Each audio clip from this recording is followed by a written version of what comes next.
I have a friend, Sasha, who works as a big truck driver. He drives, as a rule, not far and always alone, without a partner. That time he offered me a ride with him. I decided to go for a ride, to see the world, and to show myself off. So we drove to the neighboring region. It was late evening. Hot, summer, the road was almost empty. For many kilometers there were only highways, wide ditches on sides and forest behind them. All the time the trees, the trees, the trees. We were going. From the last inhabited locality we went far away already. It was getting dark, but it was still light enough to see what was on the road. Suddenly we noticed something white ahead on the road. We drove closer and it was a guy voting, dressed in light-colored pants and a white shirt, nothing in his hands, no means of transportation. Just a guy. How'd he get here? Did he walk here? Or did somebody drop him off? In any case, there were no other cars except for us, so we decided to stop and help if we could. Since we were going pretty fast, we did not manage to stop immediately. We passed the guy. We stopped and waited. We thought he would run up to the cabin himself. But a couple of minutes passed, but the guy did not appear. We looked out the window. No one in the mirrors either. Where had the guy gone? What if we knocked him down by accident while braking? Well, Sashka got out of the cabin and went to look, and I was watching out of the window. I watched. He turned behind the lorry and disappeared from view. About 30 seconds passed. Sasha rushes out from behind a truck at breakneck speed, rushes to the cabin, in a matter of seconds, takes off behind the wheel, locks all the latches, and immediately takes off. I can't understand anything. Where's the guy? What happened? Why the rush? In a panic, I start asking questions, and Sasha only shakes his head and mooing. He also waved his hand and yelled in foul language that he would tell me everything later. It even seemed to me for a moment that my friend even began to stutter. Well, that's it, I think. We knocked the guy down and fled the scene. Now I'm an accomplice, and if they find us, no one will get hurt. I got upset and shut up. And Sashka was still driving. He had already driven 10 kilometers in a hurry, but he wouldn't stop. And on the way, as if by chance, only the highway and the forest. If only some village would show up. So we drove, I should say flew, about another half an hour. Then the forest ended. We went first to a field, then the village showed up. At the entrance to the cafe for passing cars, we stopped there. Sashka was hardly shaking anymore, but he still ordered some vodka. After another 10 minutes, I still risked asking what happened on the road and had already prepared to hear the most awful thing. But luckily my guesses were not correct. Everything was much worse and more terrible. When Sashka got out of the car on the highway and went to look for the guy, he did not immediately find him. He turned behind a truck, but no one was there. Sashka was about to leave, thinking we were imagining things from the heat and fatigue. But then I heard a low growl. Looking in the direction of the sound, Sasha was dumbfounded. The guy was no longer on the highway. There was a wide and deep ditch along the road, and somehow this guy had managed to cross it and was standing near the forest near the bushes. No bridge, crossing, or logs Sashka saw. How this lad crossed over 2.5 meters of water in his white pants is not clear at all. He even shook his hand and beckoned to him to let us go to the forest. And he growled softly and his eyes glowed yellow. Sashka was nearly paralyzed at the sight of this sight. He picked up his feet in his hands and ran away from there until this monster devoured us all. I was dumbfounded by my friend's story. I couldn't get it into my head. Maybe I thought I was imagining things. After all, the kid was driving without a partner, tired and all. But on the way back we stopped at the same cafe and got to talking to a guy. He's a local, works at a gas station. So he told us that they had already found a few cars on that highway. Empty, open, all the stuff was there, but the owner was gone. The cops attributed it all to wild animals, bears, and wolves. The men were going to the woods to pee, and the animals ate them up. Of course, no one will look for the real reason of disappearance in our country.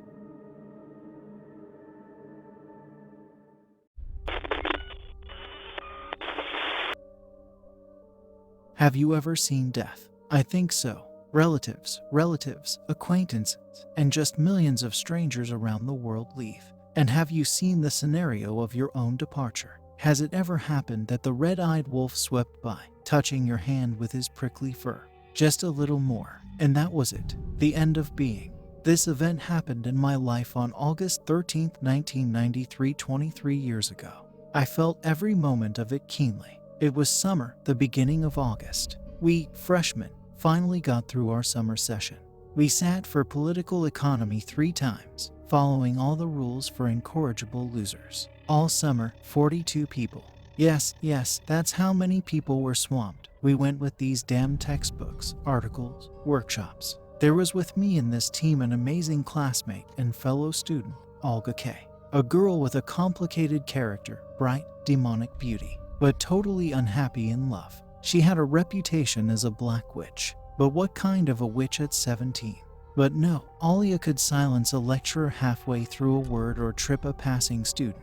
This is just what she demonstrated to me personally.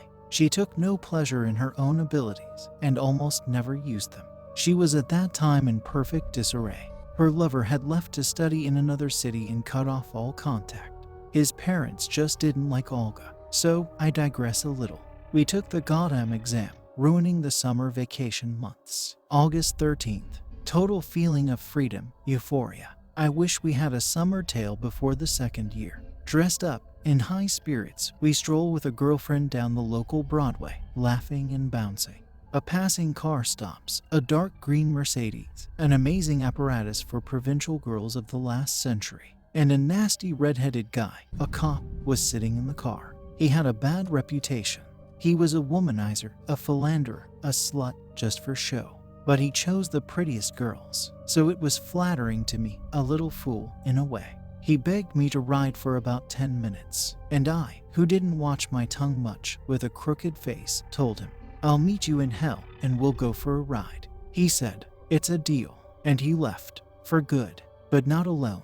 Olga was following us on the same Broadway. She wasn't in the best of spirits. She sat down and took my place. Remember, in the famous movie there was a phrase, "I should have been in his place." And so it was with me. The next day we learned that Alia and the redhead had crashed in splinters. Without any details, the funeral was scary. I stood in a daze, remembering my silly phrase, remembering the ordeal with endless political economy that occupied the last months of Alia's life. All for nothing, was swirling in my head. And then the shock passed, her studies began, and everything disappeared from her light-hearted head. But exactly 1 year later, on August 13th, my neighbor tried to let me down and killed my car. I did not pay attention then. And of course, you have already guessed, friends, every August 13th I am haunted by car accidents. I do not get into transport, but I see fresh accidents in the streets. If still I am forced to, on the way in front of me hit at least 2-3 times. My relatives have ceased to be skeptical about this point of my life, and my friends and comrades on the 13th do not ride with me anywhere. They feel sorry for the car. What is it? The redhead remembers me. Or by fate I am not destined to die in an accident. Just an evil fate teases me and reminds me of the transience of life. But this is not fiction. Witnesses over the years have accumulated enough. And yes, I forgot to add. I had a strange dream 23 years ago. A black field, a chain of people standing in complete darkness, holding hands, with me in the middle of them. Opposite us stand huge black wolves with ruby red eyes. In the darkness, they are the only source of light. We are playing dodgeball. A black wolf flies at me and knocks out the person next to me, touching me with its stiff bristles. I vividly remember the sensation of jerking, my neighbor's hand being ripped from my palm. Waking up, I must have passed the exam. Someone else will get kicked out of uni, I thought at the time. But they didn't kick me out of uni, they kicked me out of life. I'm writing a week before the 13th, in memory of the amazing femme fatale and unlucky beauty Olga K.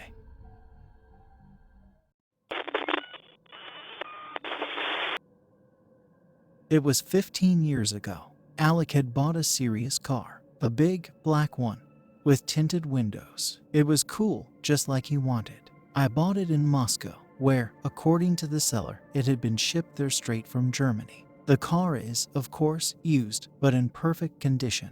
And the main thing is that it looks formidable, though a little gloomy. For its appearance, many of Alec's acquaintances nicknamed it a hearse as a joke. Alec, of course, did not care. Call her names and lick yourselves with envy. Alec did not see the previous owners of the formidable car. All the calculations were made by an intermediary by power of attorney. When asked about the history of the car, he briefly said that the owner was a wealthy woman.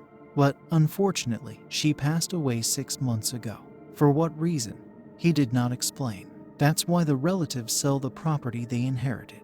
All these 6 months since her death, nobody, they said, had ever used the car. This information was enough for Alec. He did not bother to double-check. There was no point. The car was in order, so were the documents, and the price was quite all right. In general, I drove my purchase to Yekaterinburg and began to drive at my pleasure. On the first day in the new place, an episode occurred that at first he paid absolutely no attention to. It was early spring. It was freezing outside. The first grass had not sprouted yet, and here, a butterfly was flying into the cabin. Not some common cabbage lady, but a beautiful morning lady. Alec, consumed by hunting passion, instantly closed all windows and with eagerness of Paganel started catching the harmless insect. Why? He did not understand it then. Probably to admire such a beauty up close. But the nimble butterfly, smoothly waving its dark wings, hovered under the dashboard and disappeared. Alec spent 20 minutes crawling around the cabin, trying to find the fugitive. He searched all the corners and secluded places. No one. Although it was difficult to think where could lurk such a noticeable and gentle person, the search was still unsuccessful. In the end, the man gave up the useless occupation and soon forgot about the case altogether. A few days later, when he drove his car out of town to test it out on the highway, another event occurred. A bad one already. Having accelerated the car up to 150, Alec, out of the corner of his eye, noticed a movement in the air on the right. Before he had time to think about anything, he heard a deafening blow on the front. To understand what happened, he carefully slowed down, stopped the car, and went outside to look around. There were feathers and a bird's leg sticking out of the bloody radiator grill. It was clear I had hit some meadow bird. No big deal. It was her own fault. You should fly higher, especially over the roads. I pulled out small bird's remains with a twig and went on my way. I flew along the country road for an hour and was satisfied with the car performance. But before I managed to drive a couple of kilometers, I crushed some animal, which suddenly jumped out from the roadside under the wheels. When I stopped and went out to see who it was, I saw a squashed ferret. What a day today. Animals themselves, and so they throw themselves to their doom. To his wife, a nature lover, I did not tell anything, and he himself would probably soon forgot about such insignificant facts if similar incidents did not start happening with alarming regularity. As soon as Alec drove his hearse out of town and put the gas pedal down, some reckless chipmunk or squirrel would jump out onto the road right under the wheels. I've crushed a raccoon a couple of times, then a little fox. There was a hare and a hedgehog. In general, almost the entire assortment of the forest, and I tried to drive carefully, looking around. But each time everything happened so unexpectedly that Alec did not have time to react in time, and for the animals all ended in the worst way. When the man did limit his out-of-town trips as much as possible, tragic attacks on our smaller brothers and sisters began to occur on city streets as well. The mournful list continued to expand with dogs and pigeons. Alec's wife, who was in the bloodthirsty car with him at the time, had witnessed several such tragic hits. Tender woman heart could not bear the horror of her beloved animals and birds. My wife made me a condition: either sell your killer car, or I will not sit in it anymore. Alec did not even want to think about selling the cool car, even though she had a strange character, but she was a great car. In addition, the car had not been in use for a year yet. He found a compromise. He bought his wife another car and continued to drive the hearse. But after a couple of months, something happened that radically changed his plans. One hot June day, Alec drove along the highway in the direction of his dacha. His beloved wife was waiting at his dacha, and cold beer and cabbage soup.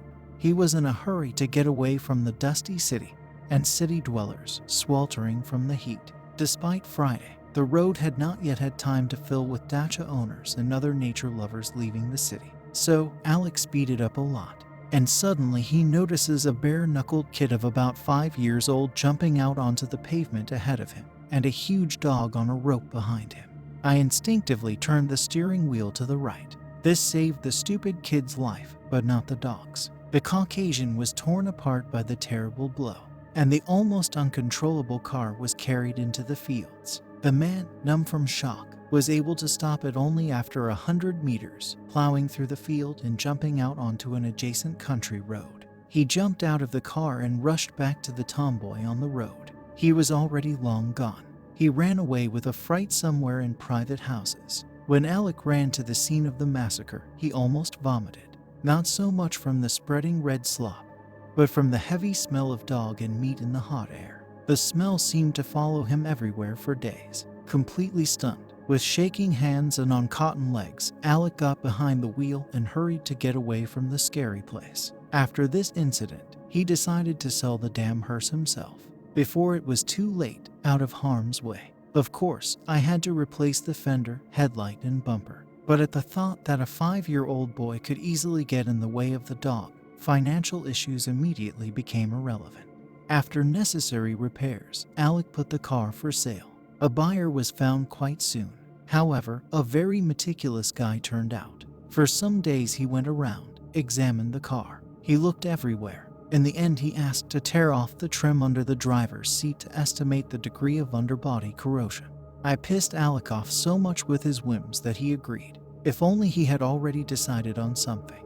The man got under the seat, peeled off what he wanted, and said, "Yes, it's a good car, it's not rotten. I'll take it. And this is yours, take it. I don't want anybody else's." And he hands over some color pictures. Alec takes them in his hands, looks, strangers everywhere. And in each picture is a black-haired woman in her 40s. Beautiful, in elegant, expensive clothes. You can tell she's a high flyer. And in one of the pictures, she is in a black tight-fitting floor-length dress with huge brown wings behind her. Exactly like a butterfly. She also had a hat on her head with huge eyes and whiskers. A masquerade costume, most likely. Alec guessed that the pictures belonged to the former owner of the ill-fated car. Only how did they end up on the floor under the paneling?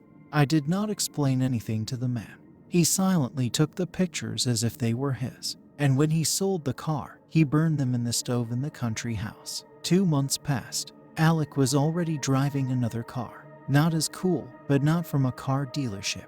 One day, cleaning up the contact list in my phone, I came across the number of the guy who had bought the hearse from him. For the sake of curiosity, I decided to call, to find out how the car was. No surprises. I dialed the number. A young guy answered. Alec introduced himself as an old acquaintance. During the conversation, it turned out that he was the son of the guy, the buyer. And where is the father himself? Don't you know? He's under investigation. After the accident, he hit 2 drunken pedestrians. But it wasn't his father's fault. They stepped in front of the car themselves.